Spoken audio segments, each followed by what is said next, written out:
Wabah kelaparan terburuk dalam sejarah dunia di Cina. Pada tahun antara tahun 1876 sampai tahun 1878 mendekati 13.000 juta orang tewas. Kemudian di India pada tahun 1896 telah merenggut 8.250.000 nyawa. Di Ukraina wabah kelaparan menyebabkan 7 juta orang tewas. Semua bencana tersebut telah menewaskan jutaan manusia. Padahal, bencana pada saat itu hanya melanda beberapa kota atau provinsi semata. Pada saat yang sama, kota-kota dan provinsi-provinsi yang lain tidak mengalami bencana serupa. Lebih dari itu, seluruh dunia juga selamat dari bencana dan mempunyai peluang untuk memberikan bantuan pangan dan obat-obatan. Kekeringan dan kelaparan tersebut masih jauh lebih kecil bila dibandingkan dengan kekeringan total yang akan melanda dunia di akhir zaman. Sebelum kemunculan Dajjal, bumi akan mengalami kekeringan selama 3 tahun penuh. Hal itu sebagaimana yang disabdakan Rasulullah. Sesungguhnya sebelum keluarnya Dajjal, adalah tempo waktu 3 tahun yang sangat sulit. Pada waktu itu manusia akan ditimpa oleh kelaparan yang sangat. Allah memerintahkan kepada langit pada tahun pertama, darinya untuk menahan sepertiga dari hujannya.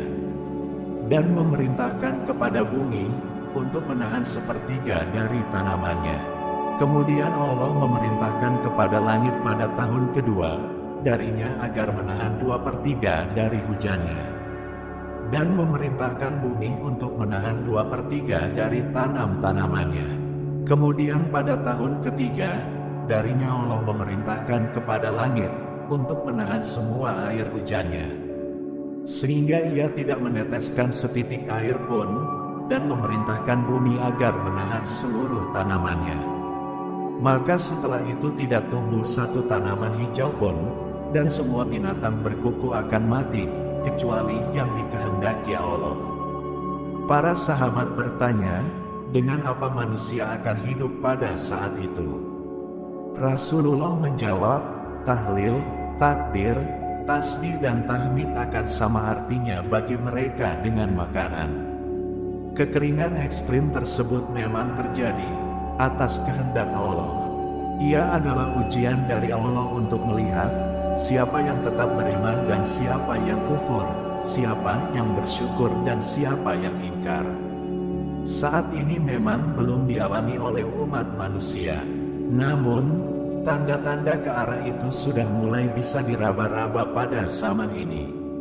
Para ilmuwan, peneliti, dan pemerhati lingkungan dewasa ini menyoroti fenomena yang mereka sebut kenaikan suhu bumi, global warming, atau pemanasan global.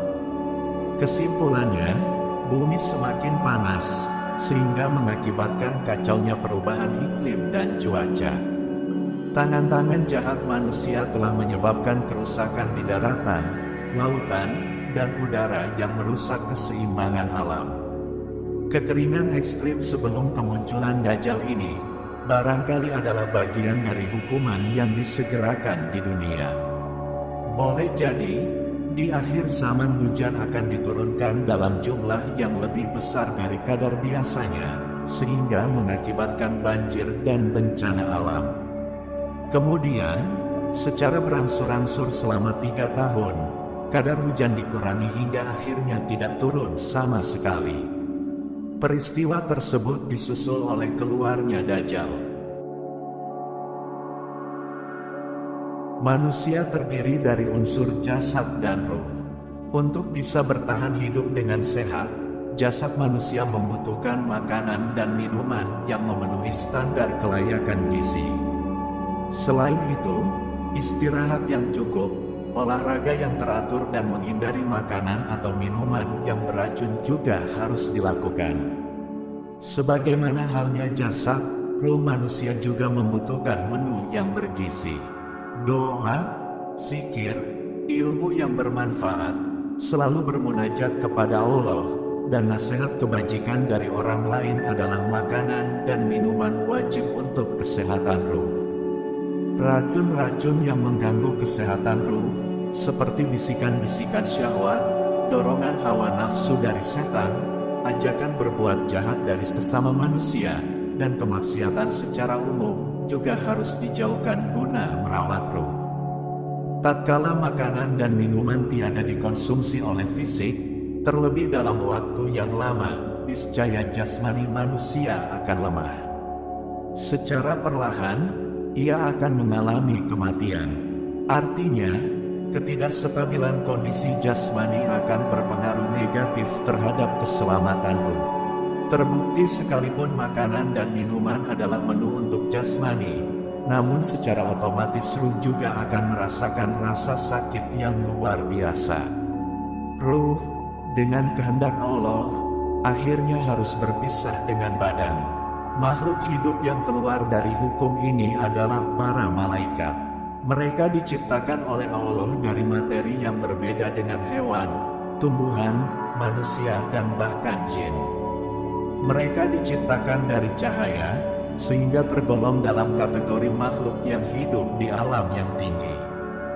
Mereka tidak mempunyai hawa nafsu, karenanya tidak membutuhkan makanan, minuman, udara, dan istirahat.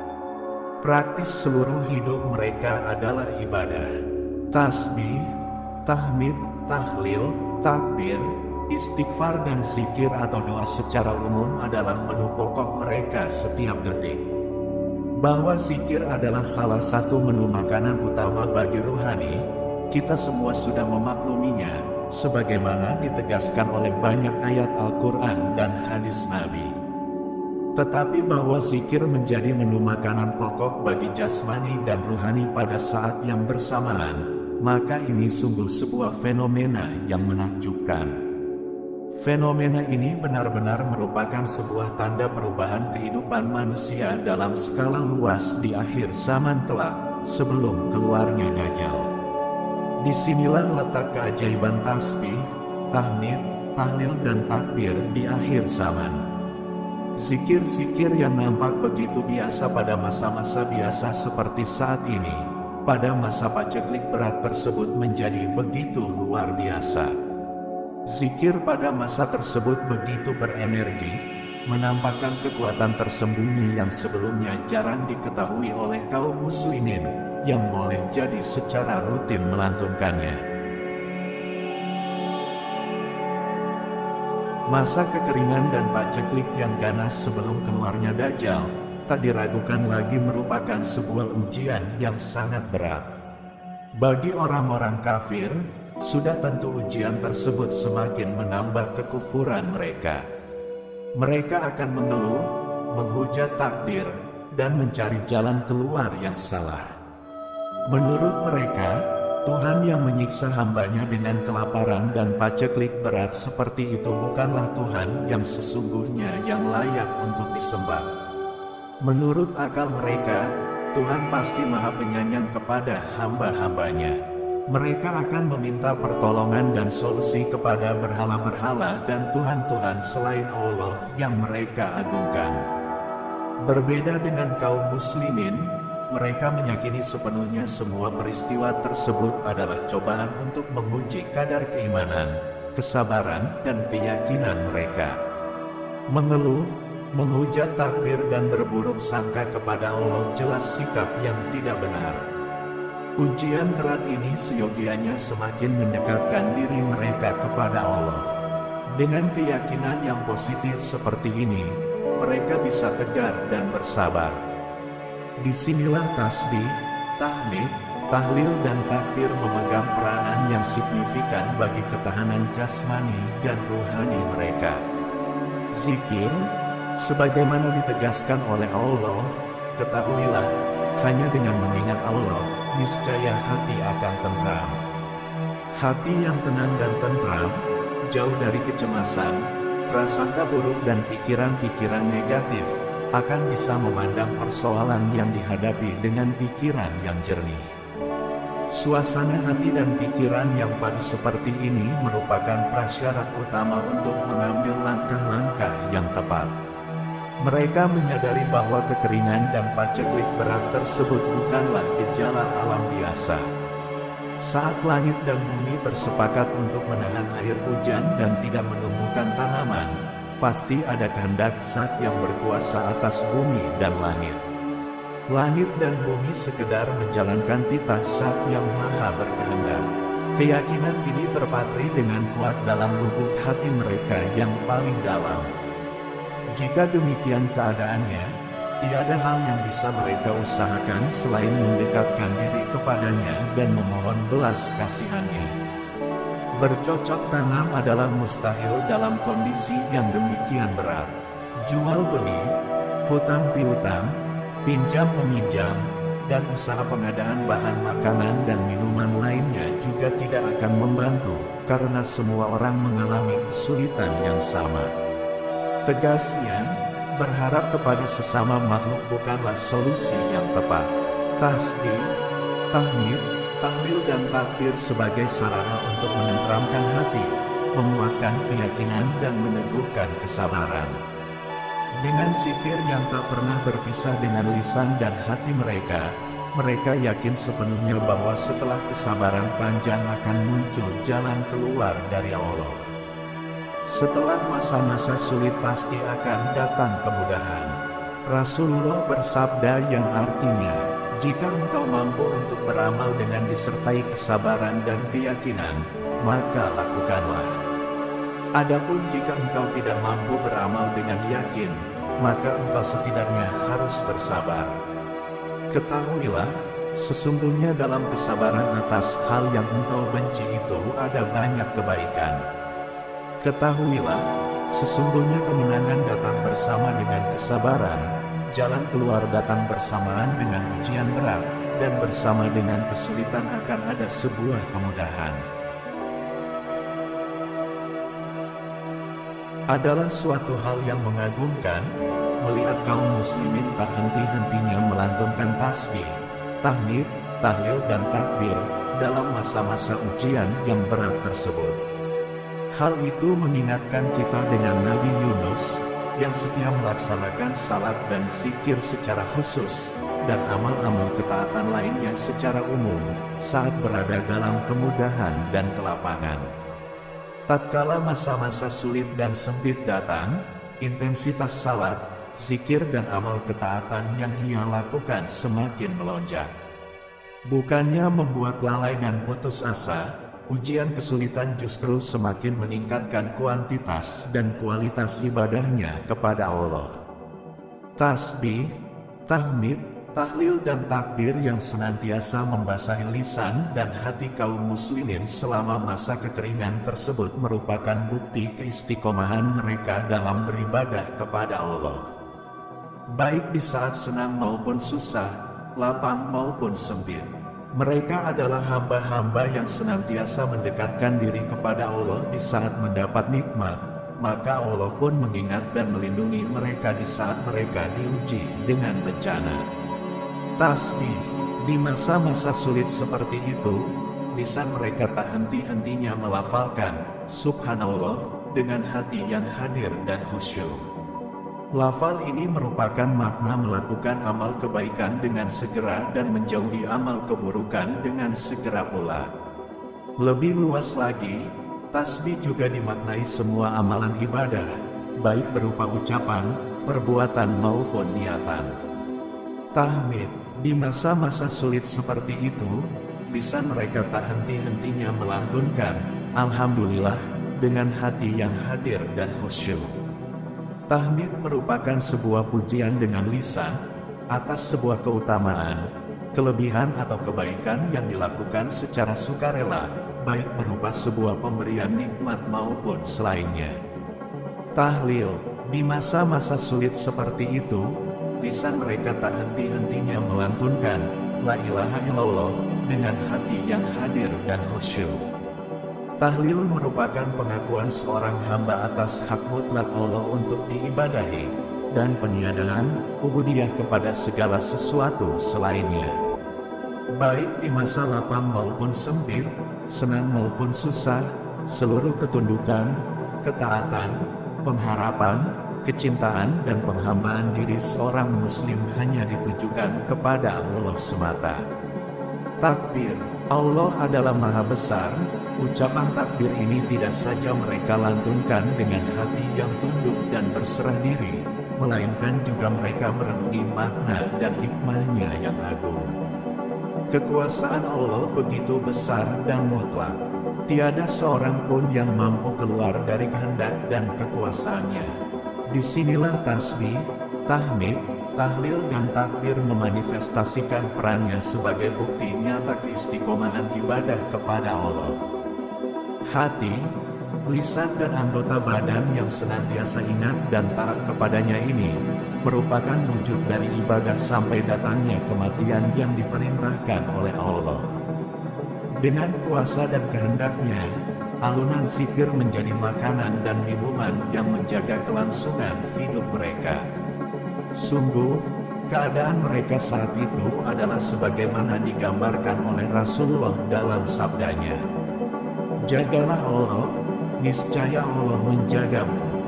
Jagalah Allah, niscaya engkau mendapatinya di hadapanmu. Kenalilah Allah di waktu lapang, niscaya Allah akan mengenalimu di waktu sempit. Jika engkau meminta, mintalah kepada Allah. Jika engkau meminta pertolongan, mintalah kepada Allah. Adalah mudah menasihati orang lain untuk sabar, berserah diri atau bahkan ridho saat mengalami musibah. Pun, mudah saja bagi kita mengucapkan inna lillahi wa inna ilaihi raji'un saat mendengar kematian orang lain. Lain halnya bila musibah dan kematian tersebut menimpa diri kita atau anggota keluarga kita. Sesungguhnya kesabaran itu adalah pada saat benturan musibah yang pertama, sebagaimana disabdakan oleh Nabi, barangkali hilang sama sekali dari kesadaran kita. Boleh jadi saat itu kita bahkan mengeluh, berteriak histeris, putus asa, bunuh diri pingsan, atau gila karena beratnya bencana yang menimpa. Ketika pada tahun pertama, sepertiga curah hujan dan produksi pangan berkurang, umat manusia sudah merasakan kepayahan yang luar biasa. Bisa dibayangkan bagaimana kekacauan pasar dan pusat-pusat perbelanjaan, akibat stok bahan makanan yang berkurang drastis, sementara permintaan konsumen melonjak tinggi. Pada saat itu, manusia masih mempunyai harapan akan pulih dan membaiknya kondisi ekonomi pada tahun sesudahnya. Namun kenyataan bertolak belakang dengan harapan mereka. Justru pada tahun berikutnya curah hujan dan produksi pangan berkurang sampai angka 2/3. Kekacauan dan kepanikan pun semakin parah melanda. Barangkali, angka kriminalitas pada saat itu pun meningkat tajam. Dan ketika pada tahun berikutnya, sekali lagi kenyataan semakin memburuk dan jauh dari harapan, 100% tidak ada curah hujan sehingga produksi pangan nol besar dan kegiatan ekonomi lumpuh total, stres dan kepanikan masyarakat telah mencapai ubun-ubun. Kesabaran, keyakinan, kepasrahan dan ketawakalan kepada Allah bukan saja sangat diperlukan dalam kondisi sulit tersebut. Lebih dari itu, harus dikuatkan, diteguhkan, dan dipertahankan. Di dalam Al-Quran Surat Ali Imran ayat 200 Allah berfirman, "Hai orang-orang yang beriman, bersabarlah kamu dan kuatkanlah kesabaranmu dan tetaplah bersiap siaga di perbatasan negerimu, dan bertakwalah kepada Allah, supaya kamu beruntung." Untuk 1-2 bulan pertama selama masa-masa sulit, mungkin saja seseorang masih bisa bersabar. Tetapi ketika perut yang melilit dan kerongkongan yang kering telah memasuki bulan ke-7, bahkan tahun kedua dan selanjutnya tahun ketiga, tiada kata yang bisa mewakili tindakan yang harus diambil selain kesabaran ekstra. Setiap muslim dituntut untuk berbaik sangka kepada Allah. Bukankah di balik kesulitan senantiasa ada kemudahan? Bukankah bersama kesabaran senantiasa datang pertolongan? Bukankah setelah keyakinan dan ketawakalan, akan senantiasa muncul jalan keluar dari arah yang tidak disangka-sangka? Pada masa-masa sulit seperti itu, Setiap orang sibuk mengupayakan keselamatan dirinya sendiri dan orang-orang yang dicintainya. Meminta bantuan kepada orang lain hanyalah sebuah kesia-siaan belaka. Satu-satunya tempat berharap adalah Allah, Zat yang Maha mendengar dan mengabulkan rintihan hamba-Nya. Dialah yang menurunkan cobaan, dan hanya Dia pula yang sanggup mengangkatnya kembali. Jika demikian, hati harus berserah diri dan berharap sepenuhnya kepada Allah. Tawakal, sebagaimana dijelaskan oleh Abu Turab An-Nakhsyabi, adalah perpaduan dari 5 unsur. 1. Menggunakan anggota badan untuk melaksanakan ubudiyah. 2. Mengaitkan hati dengan rububiyah atau pengaturan Allah. 3. Hati yang tenteram kepada kecukupan darinya atau tenang kepada qada dan qadarnya. 4. Apabila ia diberi niscaya ia bersyukur. Dan 5. Apabila ia tidak diberi niscaya ia bersabar. Tawakal dalam pengertian di atas tidak saja berupa amalan hati yang berserah diri sepenuhnya kepada Allah, melainkan juga melibatkan lisan dan anggota badan yang mengerjakan amalan-amalan ibadah lahiriah. Tasbih, tahmid, tahlil dan takbir secara khusus atau zikir secara umum adalah bukti atas tawakalnya hati kepadanya. Sebagaimana salat, zakat, shaum dan haji adalah bukti tawakalnya hati kepada Allah. Ketika hati dan lisan berpadu dalam bahtera tawakal, maka Allah pun melimpahkan keajaibannya. Zikir yang mereka lantunkan kini menjadi makanan dan minuman yang menjaga kelangsungan hidup jasmani dan rohani mereka.